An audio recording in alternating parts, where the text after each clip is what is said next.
Americans are durable. We take pride in hard work and high quality.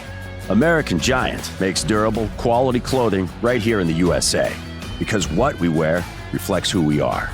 When you buy American Giant, you're not just wearing the best clothes money can buy. You're helping keep jobs and pride in your own backyard. Premium clothing built to last decades, like it should. Get 20% off your first order at american-giant.com with code RightHere24. If you're a maintenance supervisor for a commercial property, you've had to deal with everything from leaky faucets to flickering light bulbs. But nothing's worse than that ancient boiler that's lived in the building since the day it was built, 50 years ago. It's enough to make anyone lose their cool. That's where Grainger comes in. With industrial-grade products and dependable fast delivery, Grainger can help with any challenge, from worn-out components to everyday necessities. Call, click Grainger.com, or just stop by. Grainger, for the ones who get it done.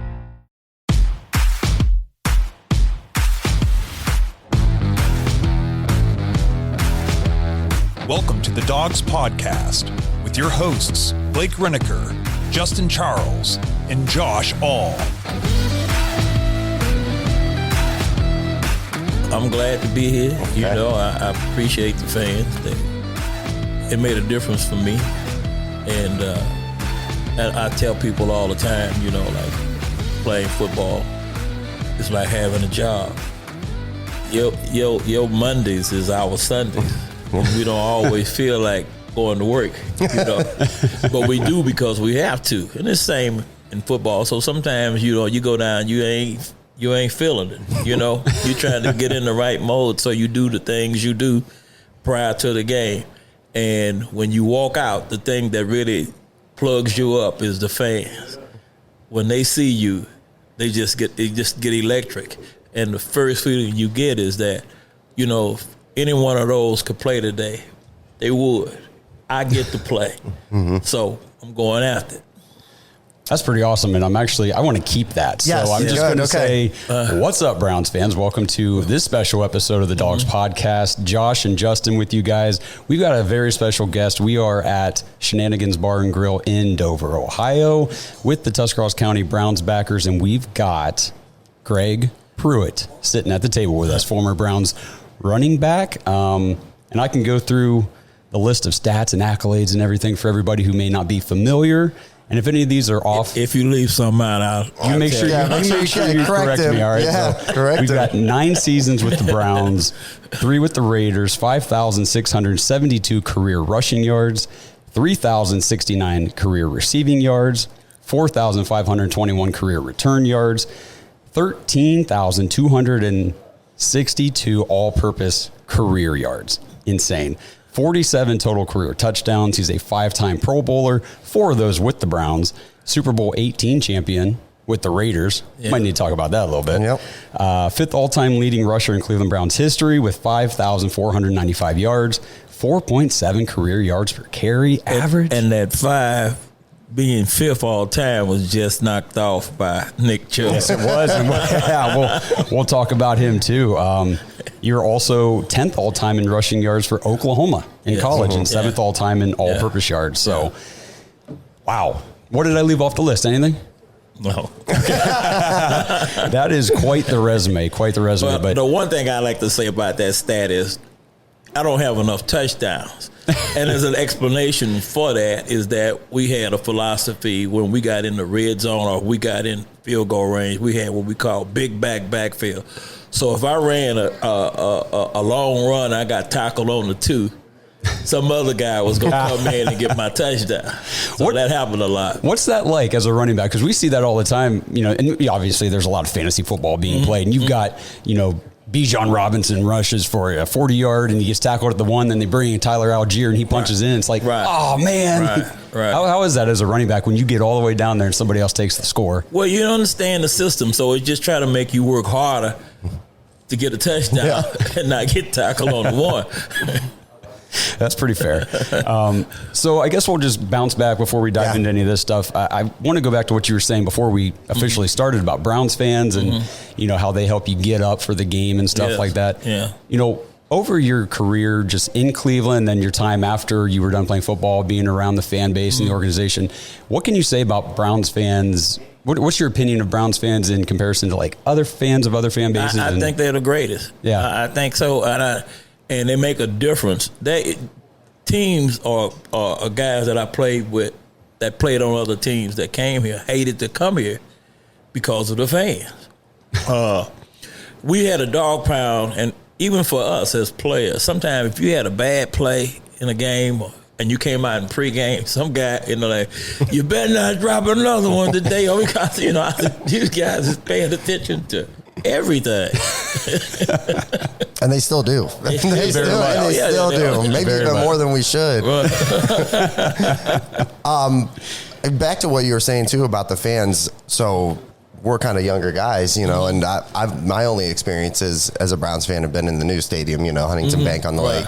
What was the old Muni like? The old municipal stadium. Crazy. Like, I've heard stories about it from family members and stuff. They've changed a lot of things on how they handle games. I remember the Browns used to be so rowdy that if they were disappointed in something, and especially the dog pound, we would have to, in the middle of a game, like you got 4 quarters, 2 quarters on this end and 2 quarters on that end.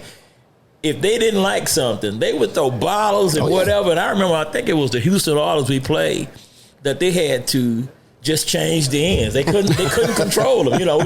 They can't throw that far, so we go down to the other end. That's hilarious.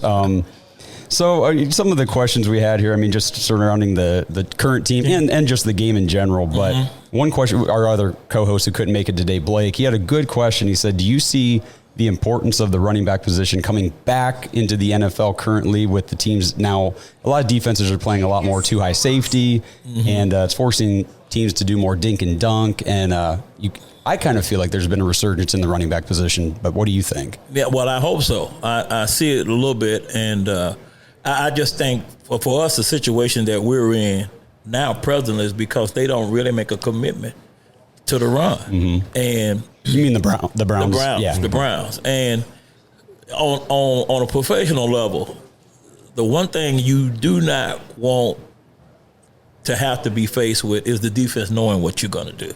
You're not going to be very successful. You got to always keep the defense off balance.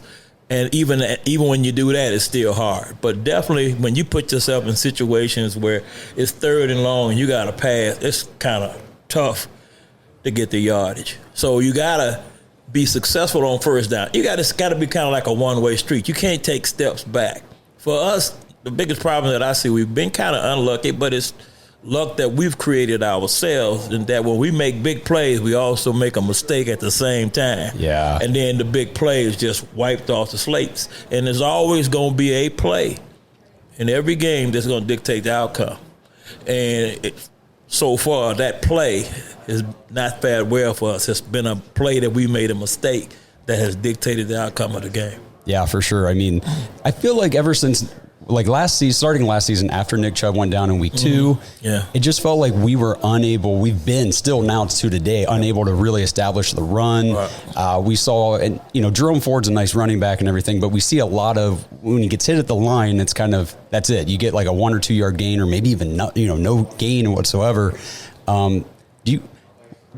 Does that speak more to like the offensive line, the scheming system, or is it just the running backs? A little bit of all of it. A little bit of all of it. We've had our share of injuries, but everybody has injuries.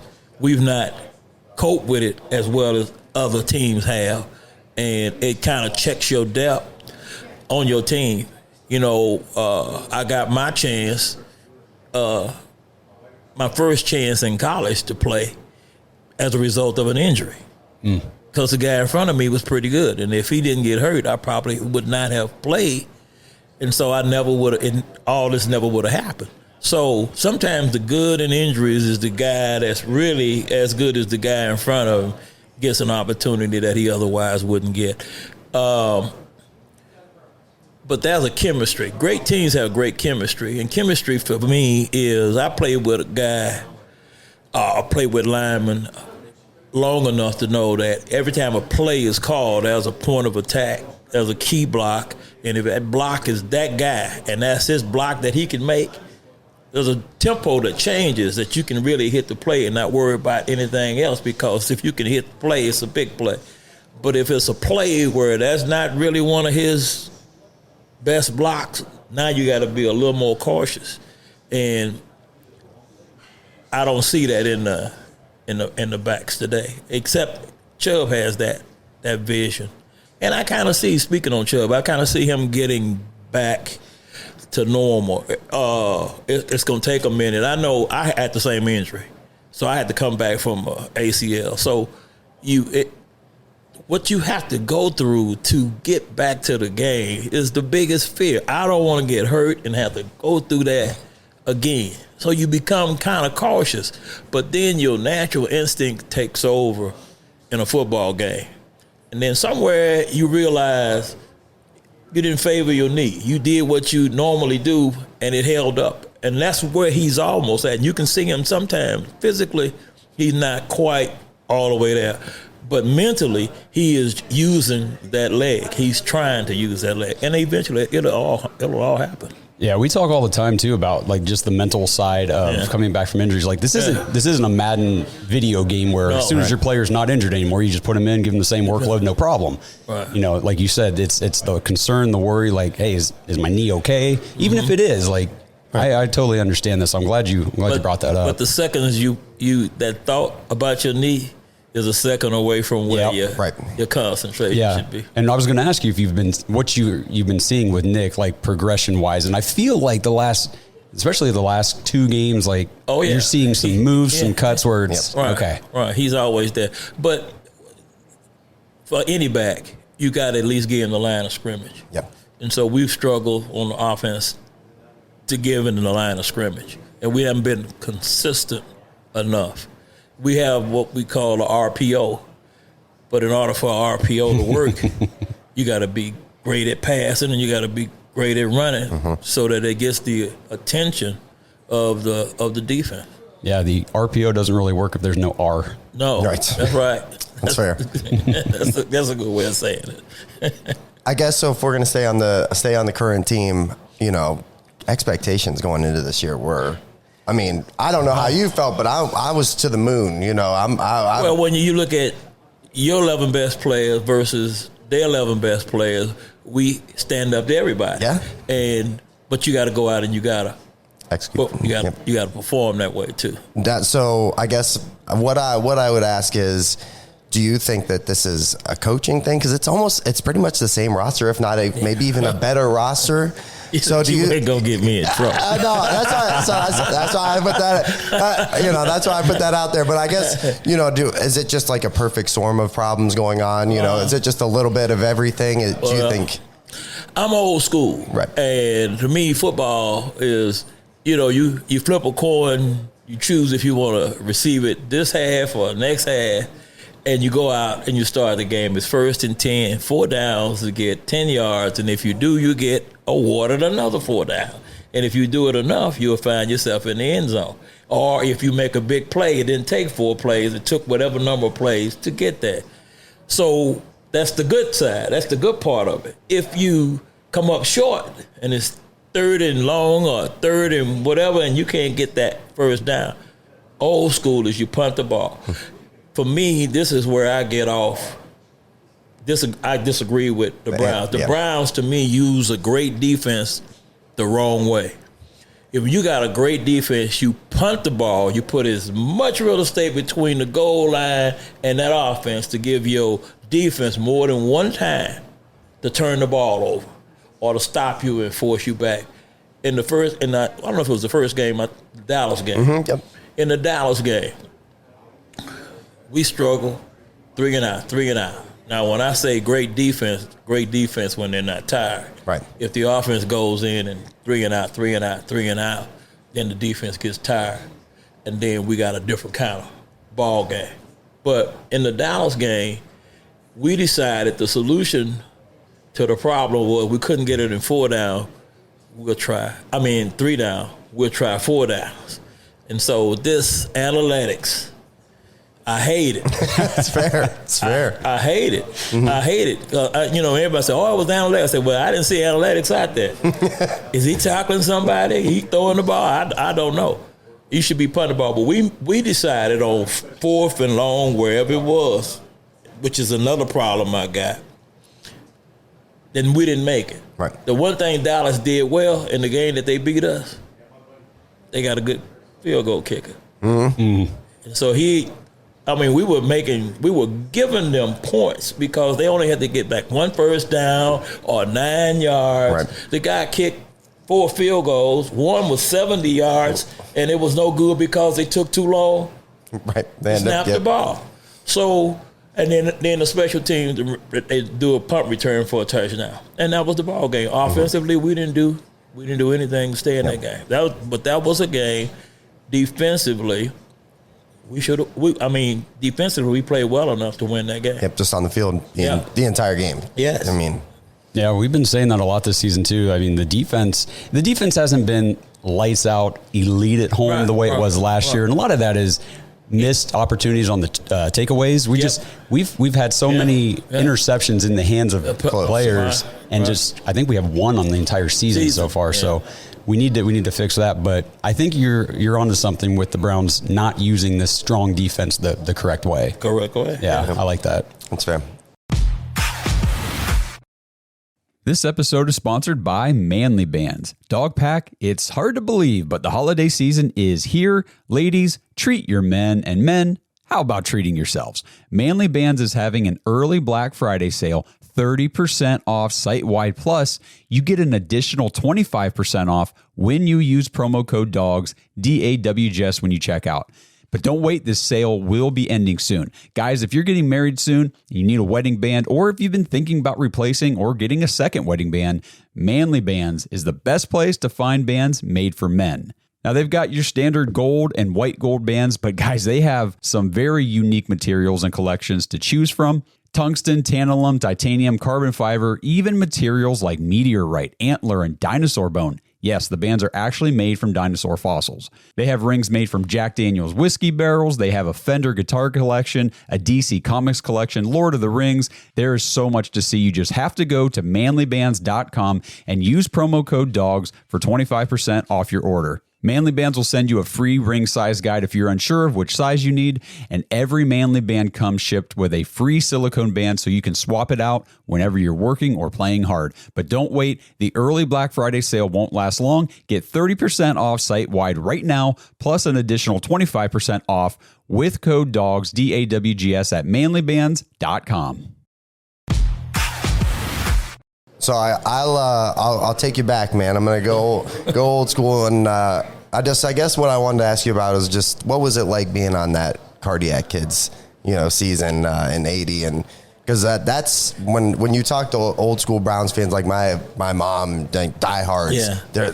That's one of the years they're like, man. Well, the one thing that stood out to me and the Cardiac Kids was the confidence. Mm-hmm. Like no matter what the score, where it was in the game, we didn't question if we were going to make the play to win the game. The biggest question for us was who was going to make the play to win the game.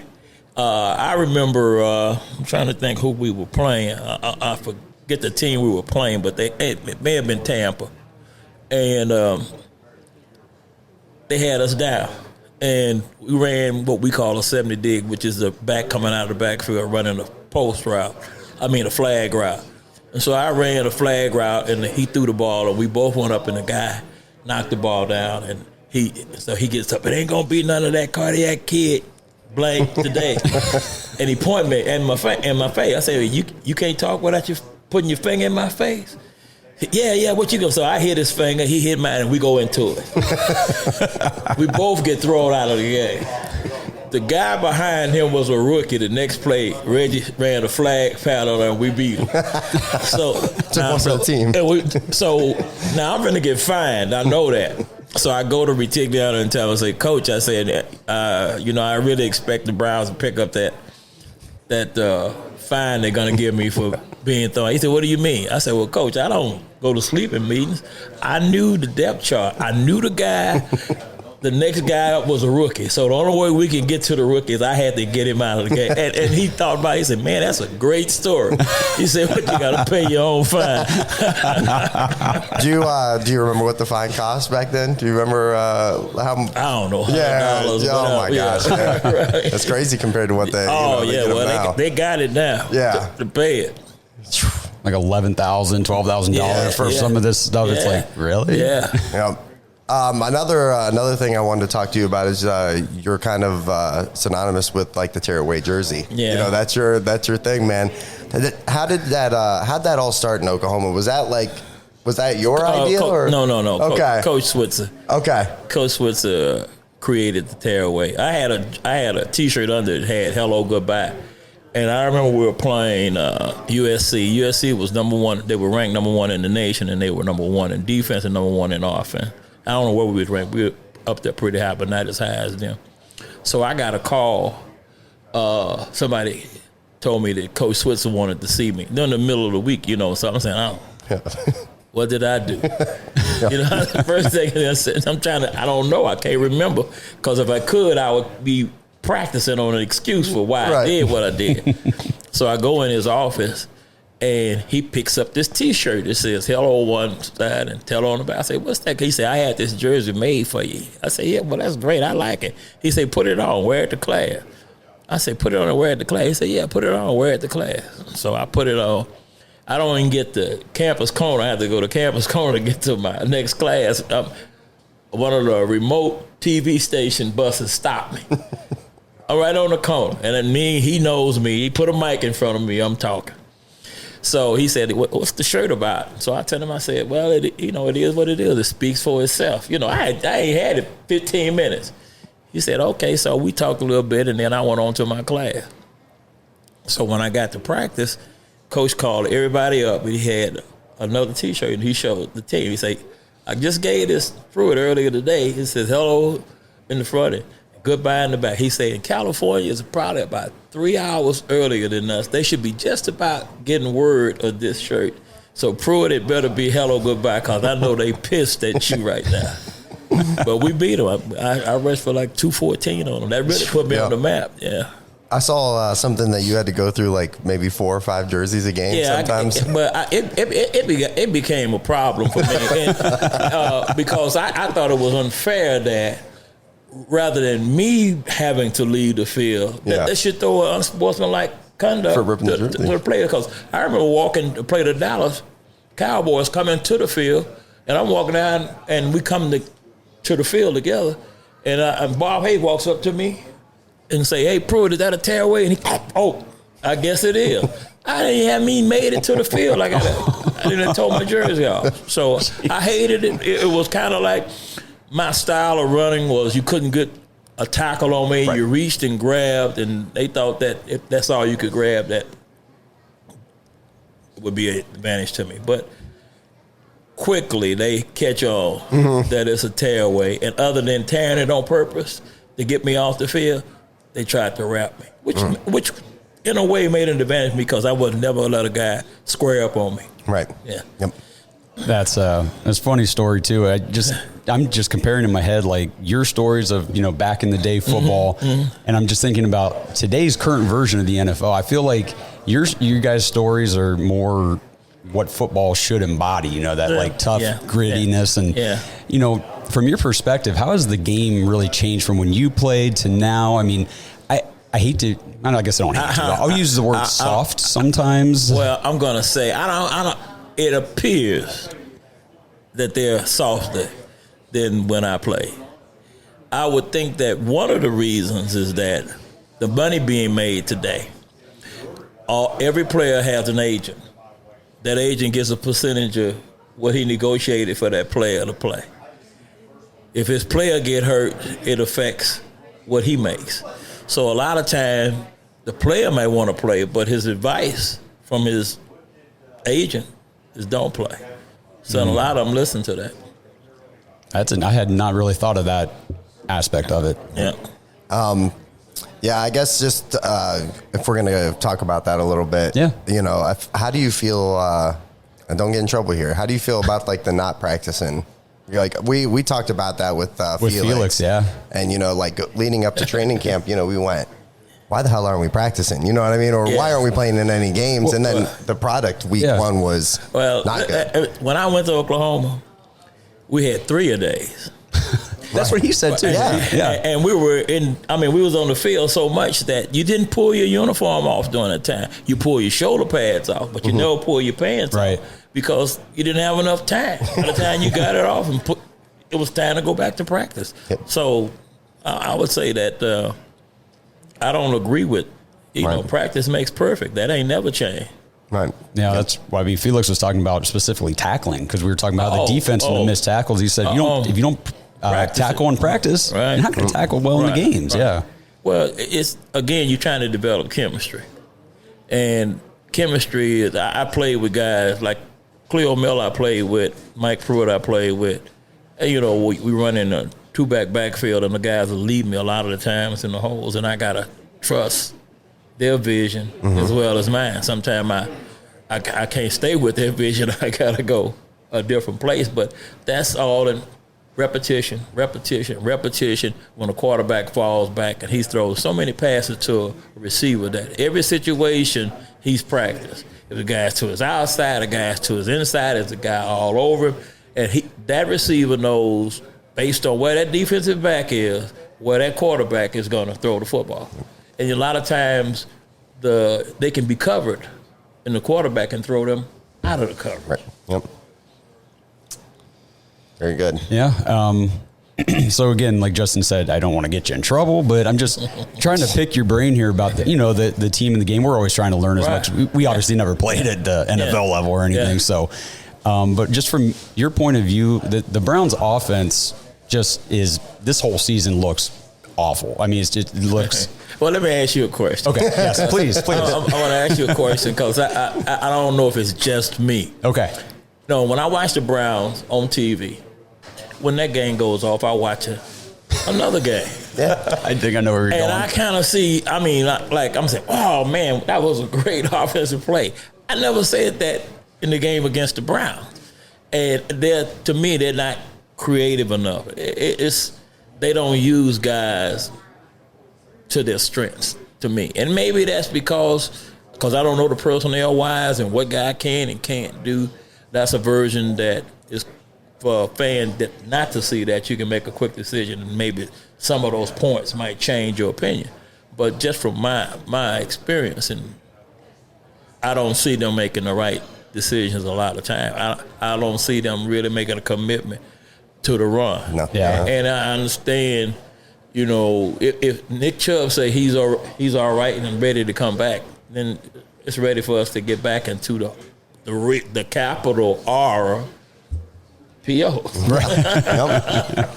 Yeah, I hear Browns fans all the time say it. It's like the Browns are playing a different sport when you watch these other teams.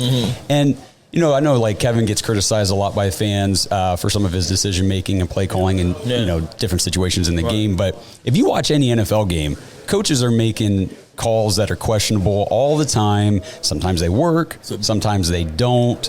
But it just feels like even those games, there's still that, like you said, that play or that series of plays where it's like, man, this is what an NFL offense should look like or be capable of doing, and I just don't feel like we have that right now. Well, all players have big egos, and that defense knows they were ranked as one of the best defenses, and that defense wants to remain one of the best ranked defenses in the league. And when you go for it on fourth and give up yards, and that offense comes in and run two plays and get points, well then that part of the defensive stat says how many points you're giving up per game. Right. There's no explanation down. Well, they went for it on 4th and 6th, and they got one first down and kicked the field goal. None of that's in there.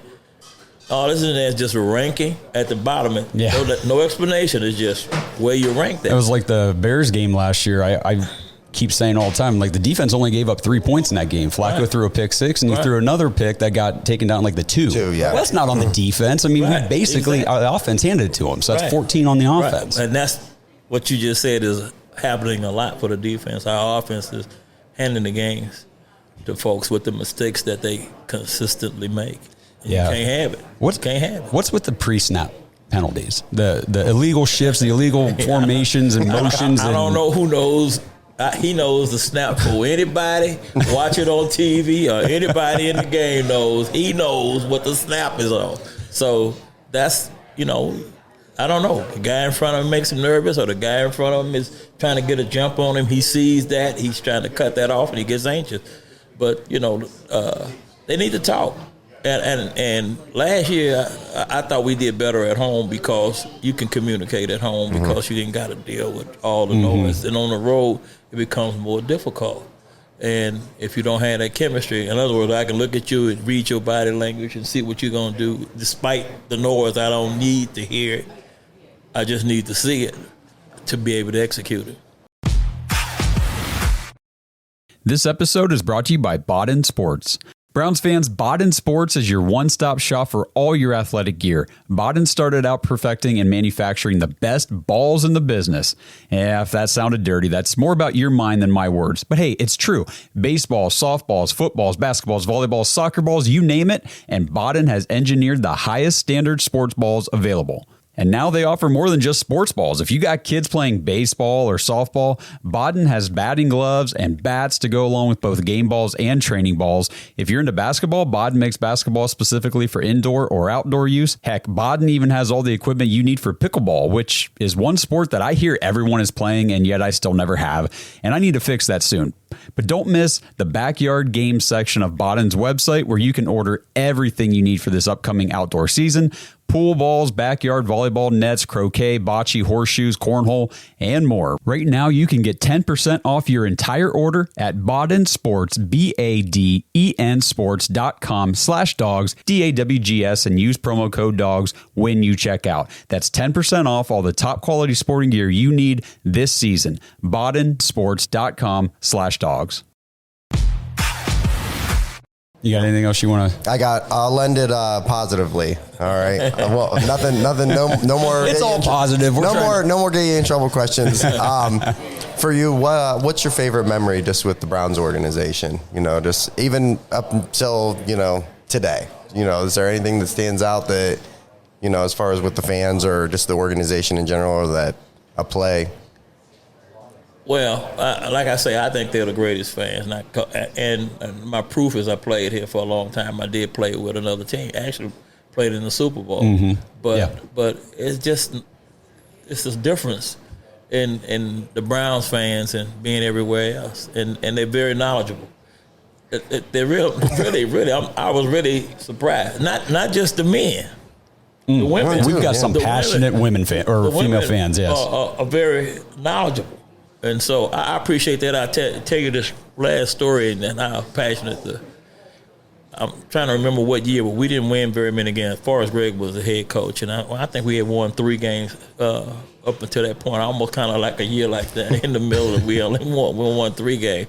So I was embarrassed. That's what I tell people. The players are embarrassed that their record is what it is. They're tired of hearing people, talk about how bad they're playing. And so you try to stay out of the public as much as possible. So one day my doorbell rang, and I peeped out the hole. It was a mailman. So I thought it was like something I had to sign for or whatever. And I opened the door, and it's the mailman. And he said, "Man, when y'all gonna win a game?" I slammed the door. You didn't even have anything? He didn't have nothing. Man.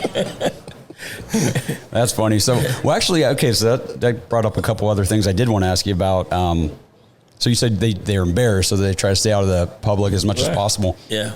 What do you think the impact social media has had on these players? I mean, these are all young guys. When you're playing the NFL, you're young, early, mid-20s. It's probably worse. Yeah. Because, back when I played, we didn't have cell phones, my whole career. Right, we didn't get on all these different apps. And as a podcast, you can pick up on the telephone. They don't have so they're getting way too much information. And they're so young, they let a lot of things bother them when they shouldn't let it bother them. Yeah, I mean, I know social media is important for these athletes to build their brand and all that kind of stuff. Yeah. I get all that. But, when you've got thousands of fans every week just, tweeting at you, and Right. it's, popping up, and it's just all this negative. It's got to be very tough on the psyche. Definitely. Trust me, they watch it. Yeah, I mean, we try to be They're probably gonna be constructive, pissed. constructive criticism, Well, right? take it out on the people you finna play. I'm trying to piss you off. So I guess, I said this at the beginning, and I'm glad that you mentioned the Super Bowl. What was it like playing in a Super Bowl and being a Super Bowl champion? Oh boy, I tell you, I didn't believe it until I read it in the paper the next day. I really, and I mean, just from past experience, we played in games, and I've been on teams where we should have won games, and teams would come back to beat us. I remember we were playing, in the Super Bowl, because we had lost to the Washington Redskins at the time in a regular season game. They came back and beat us. So you have to remember they scored like 36-7 or 9 or whatever it is. And I'm just running up and down the side like, all right, it ain't over now. It ain't over now. Keep doing what you're doing. They can come back. They do. So finally they got tired of me. And so Matt Miller was the linebacker, and he grabbed me. And he said, Pruitt. And I looked up at him, and he flipped me around. He said, look at the scoreboard. I'm looking at the scoreboard. He said, say it out loud. I said the score out loud. He said, trust me, it's over. That's awesome. Well, we appreciate you taking the time and sitting down with us for this, and being here at Shenanigans Bar and Grill again in Dover, Ohio, for the Tuscarawas County Browns backers viewing party today. I mean, whenever you guys watch this recording, it will be after the game, but this is the Browns versus Saints coming out of the bye week, so I guess it'll be funny because by the time people watch this, the game will be over. But put you on the spot. Any expectations for the team? Any changes? Yeah, I expect some guys to get a little more healthier, spend a little bit more time on a team they're getting ready to play, and then if they're paying attention, they should be more prepared for that. I think for me, it's true for me today.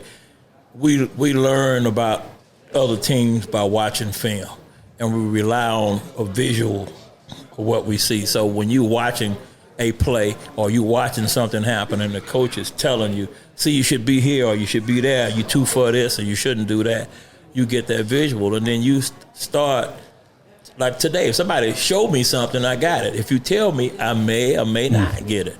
And so when we played Baltimore, I picked Baltimore really to win the division because they're running, having went to Oklahoma, they're running a version of the wishbone that we ran when we was in college.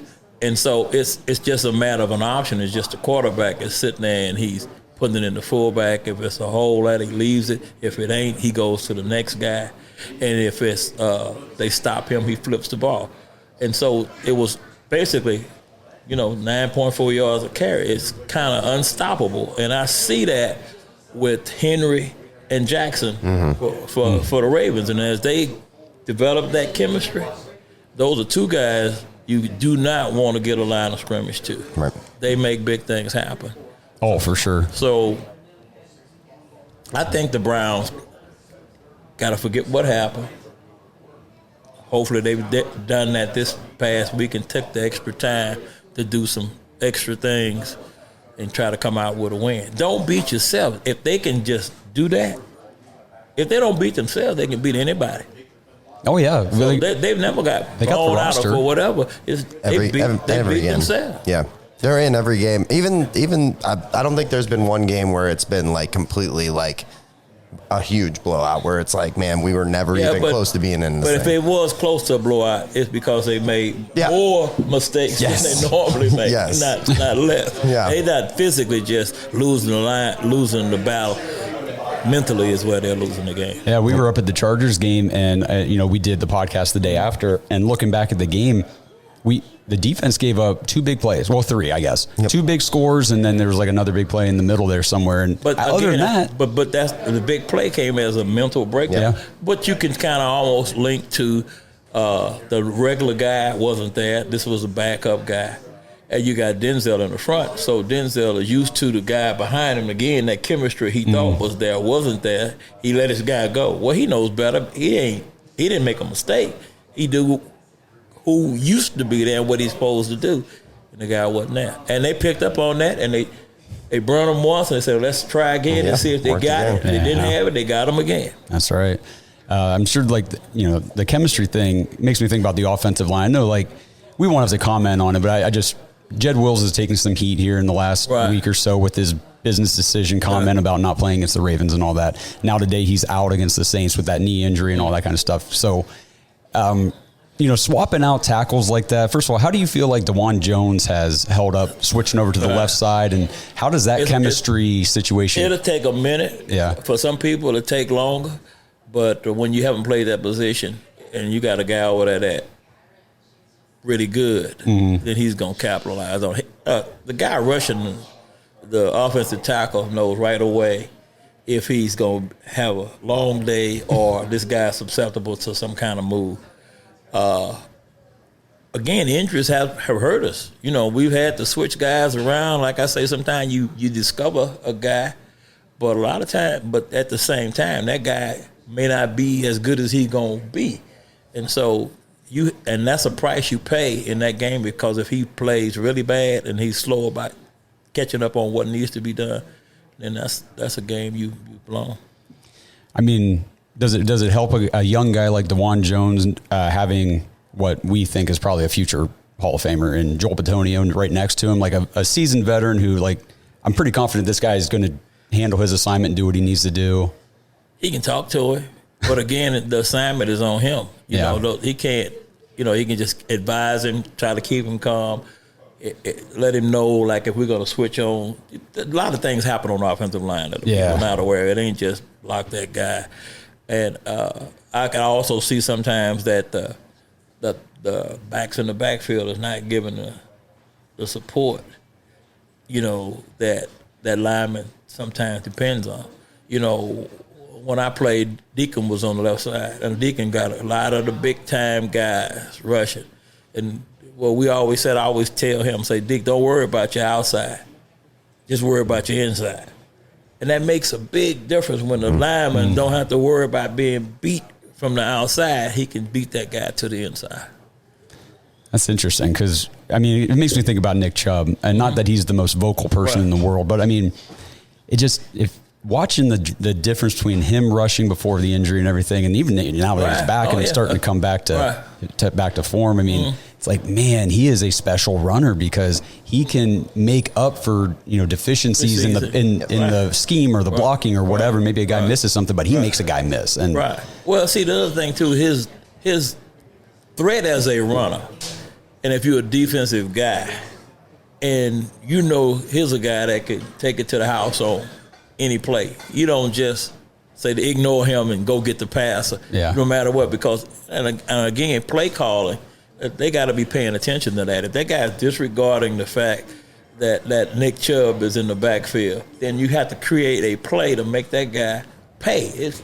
Normally it's a screen. When the guy just take off and go, throw the ball over his head, throw the ball behind him. But we got to work on a lot of stuff. A lot of stuff. I see it, and for me, I might know too much. I see it's kind of like flashbacks.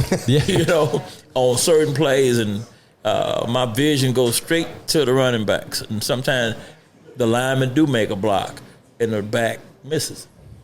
And you can't do that a lot because, just like I saw it, that lineman sees it, and so now he tries to make an adjustment on how he's blocking, and that's getting away from you. You shouldn't have to work on those kinds of things. That back should be able to hit right or left, depending on what the defensive guy does, and the lineman should have a confidence that he can do that. He can do his thing, and the back gonna do his. Yep. So I guess one last question that popped in my head, like we think Nick Chubb's probably the best pure runner, or at least pre-injury in the NFL. The way he runs, he's powerful. He's powerful, and he can also. And if you think he's powerful and you're not really sure, then you have to just go in the weight room. He makes a lot of guys eat dirt, but he also breaks some ankles out there. Like he can do all those things. He does. Aside from Nick, though, who do you think is the best running back in the NFL right now? Is it Derrick Henry? Yeah. Oh, okay. Yeah. That was a quick answer. Which is crazy because he's, 30, 31. I mean, it's his style, though. Yeah. It's his style. And if you watch, sometimes you watch on TV, sometimes the commercials tell you. It's a commercial where he's doing all this lifting and doing all that. And I believe that. Mm-hmm. I mean, when I played, the guy wasn't here, it was Earl Campbell. Mm-hmm. And I knew Earl as a personal friend, and I used to tease Earl all the time. I say, Earl, maybe I'm wrong, maybe I thought, but I thought you ran a 4.640. He said, yeah, man, that's what I run. I said, well, why? How come when you hit the sideline, can't nobody catch you? He said, they don't want to. That's awesome. Well, hopefully we see some big runs out of Nick Chubb today, and the Browns can pull out a win against the Saints. Again, when you guys are watching this or listening to the episode on audio, the game will be over, and you'll know the results, but we're sitting here speculating, having a little bit of fun. Greg Pruitt, thank you so much for joining the show. I'm picking the Browns. All right, okay. When everybody think they're down and out, I've been in that position as a player. It pisses us off, and we want to prove people wrong. And I want to be able to open my door and answer my mail with the mailman. So it's important to me to win a football game. That's great. Well, again, thank you to Shenanigans Bar and Grill here in Dover, Ohio, for having us down, for having Greg down, sitting down for this podcast, the Tuscarawas County Browns backers. If you're local to the area and you're interested in seeing what this is all about, what the backer group is all about, just check them out. Probably the quickest way is on Facebook. Just go to Google Tuscarawas County Browns backers, and you'll find them. So we appreciate everybody tuning in. Big thanks again to all right, go Greg. Browns. Absolutely, and go Browns. Thanks for listening to another episode of the Dogs Podcast. Make sure you subscribe on YouTube and follow us on Twitter at the Dogs Podcast. Get your thoughts on the show at thedogspodcast.com.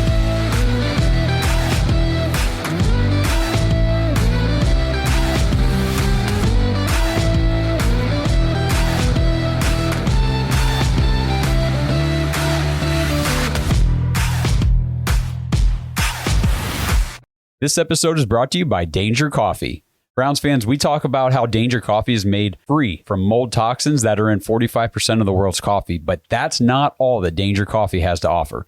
Mineral and nutrient deficiencies are a big deal. They make you feel sick, tired, stressed, and they can give you brain fog. These deficiencies negatively affect your immune system, your digestion, sleep, metabolism. Have you ever wondered why you get an initial burst from your coffee, but then you get that little crash not long after? Danger Coffee's patent-pending process remineralizes your body with more than 50 trace minerals and electrolytes, leaving you more energized, engaged, powerful. These micronutrients enter the cells to boost performance. They bind to toxins to provide detoxification support. I know that sounds like a lot, but the bottom line, guys, is minerals matter, and most of us really don't get enough of them on a daily basis. Danger Coffee delivers micronutrients, plus it gives you access to the minerals you already have. Head to dangercoffee.com, use our code DAWGS, DAWGS, for 10% off your order. And that code can be used over and over. So you get 10% off every order you make using code DAWGS. It's time to start every day off with a cup of coffee that gets you going and actually keeps you going. Dangercoffee.com, code DAWGS. This time of year, a good hoodie is absolutely essential, but it's tough to find one that will last through the season. That's why the American Giant Classic Full Zip Hoodie is made to last a lifetime, so you can count on it to bring you comfort and warmth year after year. Slate Magazine called it the greatest hoodie ever made, and from cotton to zipper, it's made right here in the USA. With timeless style, heavyweight fleece, a double-lined hood, and reinforced elbow patches, you can depend on it for years to come. Snag the hoodie that will bring you comfort for life, the American Giant Classic Full Zip, and save 20% off your first order at american-giant.com when you use code CLASSIC24 at checkout. That's 20% off your first order at american-giant.com, code CLASSIC24. If you're a maintenance supervisor for a commercial property, you've had to deal with everything from leaky faucets to flickering light bulbs. But nothing's worse than that ancient boiler that's lived in the building since the day it was built, 50 years ago. It's enough to make anyone lose their cool. That's where Grainger comes in. With industrial-grade products and dependable fast delivery, Grainger can help with any challenge, from worn-out components to everyday necessities. Call, click Grainger.com, or just stop by. Grainger, for the ones who get it done.